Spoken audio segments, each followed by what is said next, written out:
Hello, I am Richard Hackworth, your USA Hapkido Union President. Welcome to the World Hapkido News Show for October 2024. My topic for today is the Hapkido belt rank system. Hapkido, a Korean martial art known for its fluidity and practicality, employs a belt ranking system to measure progress and achievement. Each belt represents a significant milestone in the practitioner's journey, not only in terms of technical proficiency, but also in character development. The Hapkido belt colors represent some very important lessons for students of this dynamic Korea martial art. The Hapkido belt system typically consists of these colors, each representing a distinct level of skill. However, these colors and the order that they are earned may vary depending on the style of Hapkido that you study. Here are some standard colors and their meanings. 1. White, the starting point, symbolizing innocence and a beginner's mindset. 2. Yellow, represents the budding martial artist beginning to grasp the fundamentals. 3.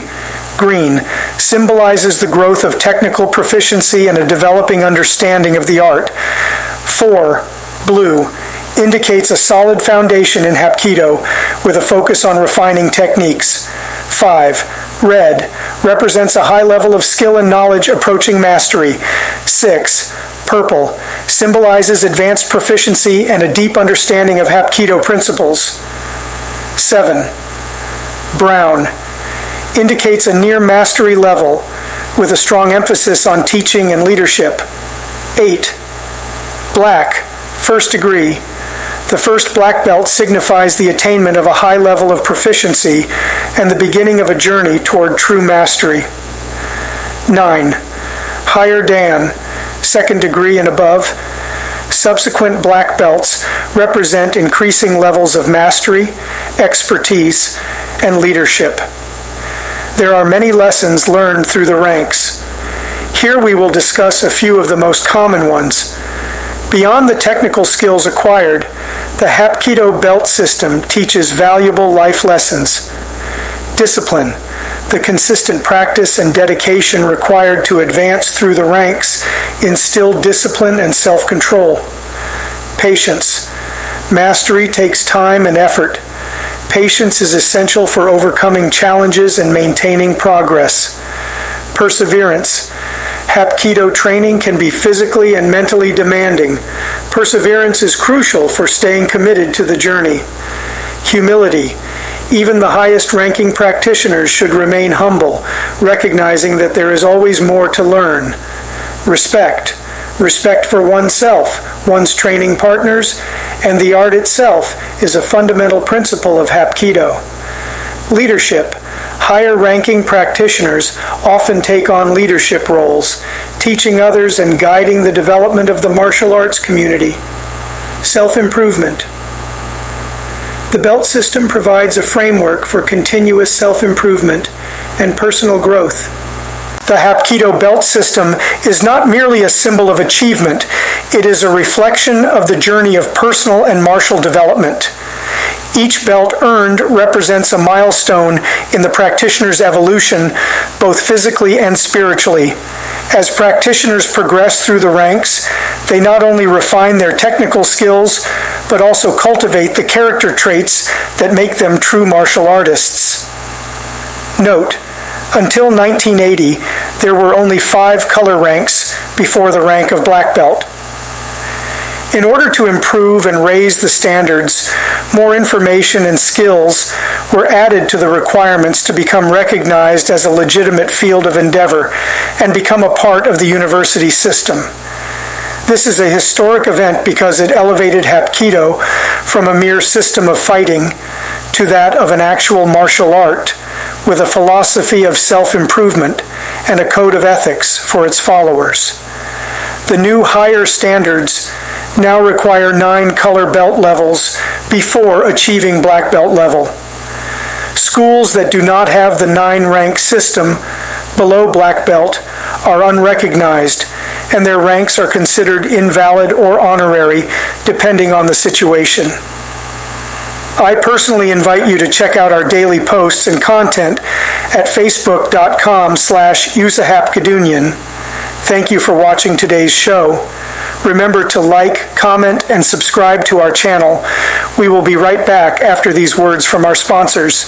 Ladies and gentlemen, boys and girls, children of all ages, it is time for you, yes you, to follow the world's leading martial arts profile at Instagram.com/WMA Media Official, where you can get the most motivational, inspirational, and educational advice from the world's leading martial arts organizations all in one place. Hello, I'm Instructor Ma, your USA Hapkido Union Language Culture and Character Development teacher.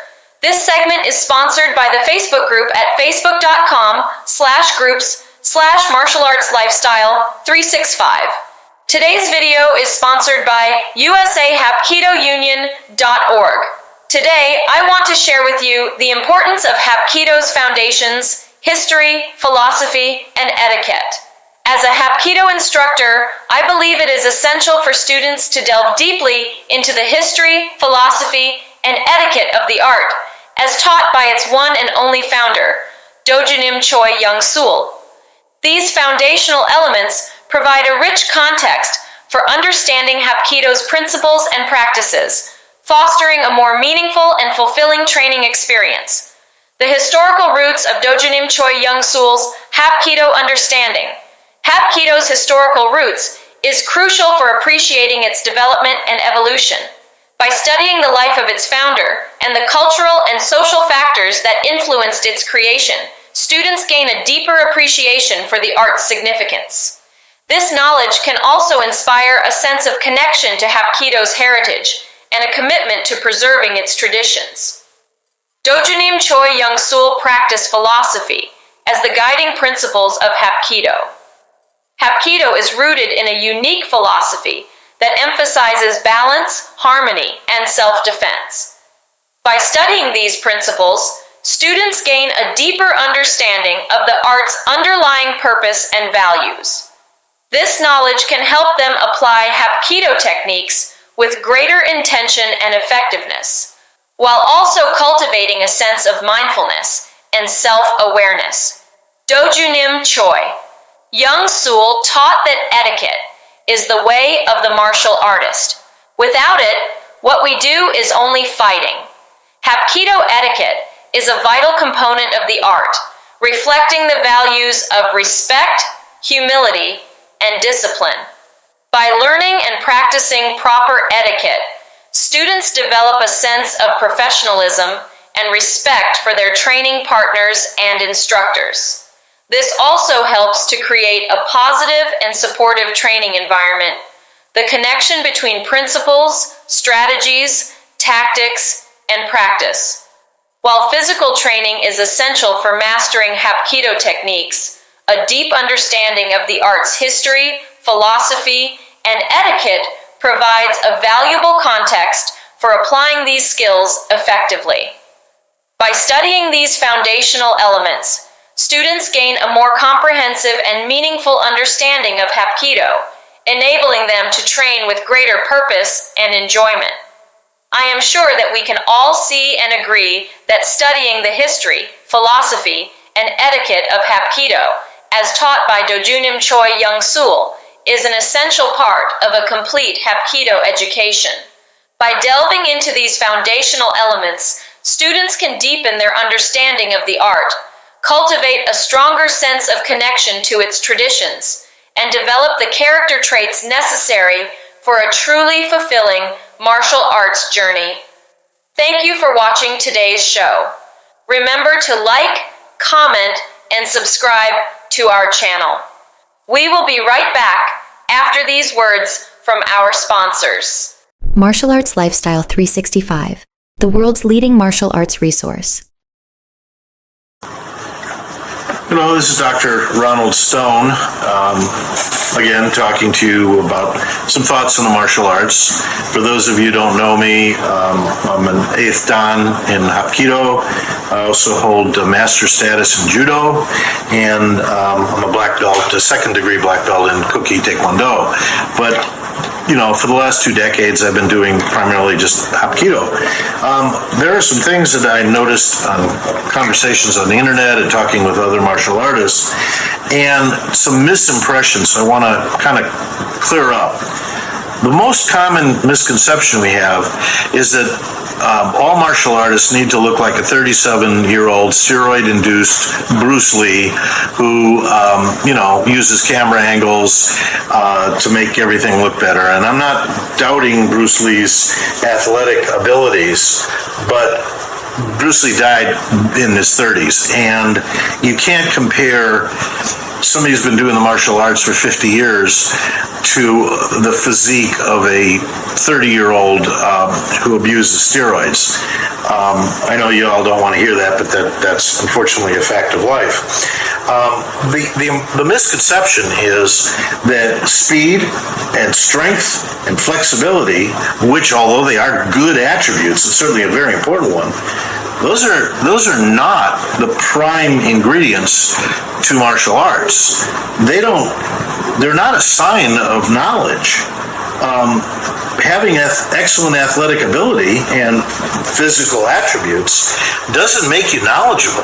It doesn't make you a skilled martial artist capable of passing information on to others. So it also doesn't make you necessarily a good instructor.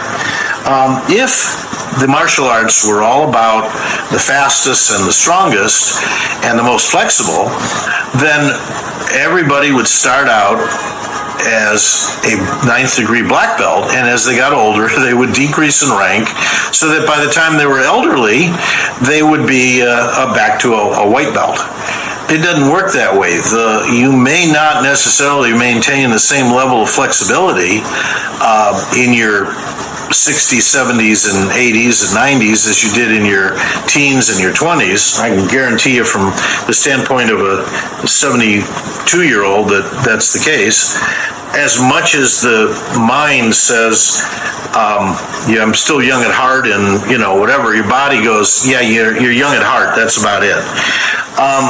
But the point is that the fact that you have experience and wisdom that only comes with age and years of doing it is more important than knowing how to throw a punch but not really understanding when and why and where to throw it. I always use the example of a great football coach like, I don't know, Don Shula from the Miami Dolphins or Jerry Johnson.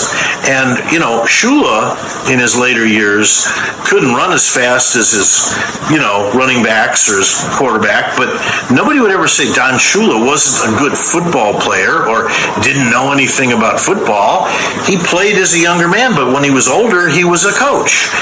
I know that many of the martial arts have different levels, such as, student and beginner, and then warrior and guardian, and then scholar. And judo, for example, recognizes that a competitor is not the same thing as a scholar instructor. So I think we need to constantly try to improve our physique, and we need to constantly try to upgrade it, but don't confuse somebody that looks great with somebody who has a lot of knowledge. I mean, let's face it, how much speed and flexibility you need to stick your thumb in some guy's eye that's trying to hurt you? It's knowing when and where and how.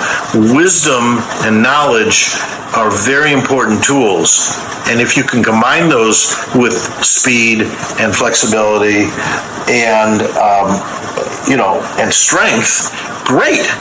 But you're not going to start out with wisdom and knowledge. No white belt has the wisdom and knowledge in the martial arts.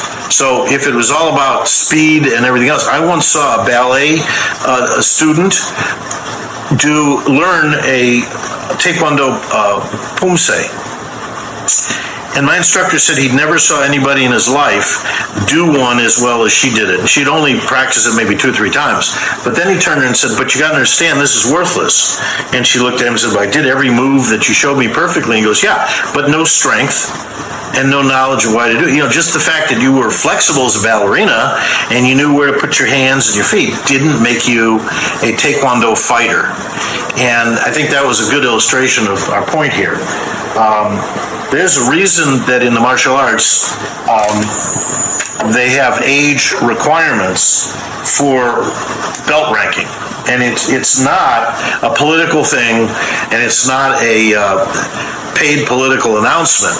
It's because you need time on the mat or time in effort in order to understand what it is and how to do it and how to pass that knowledge on.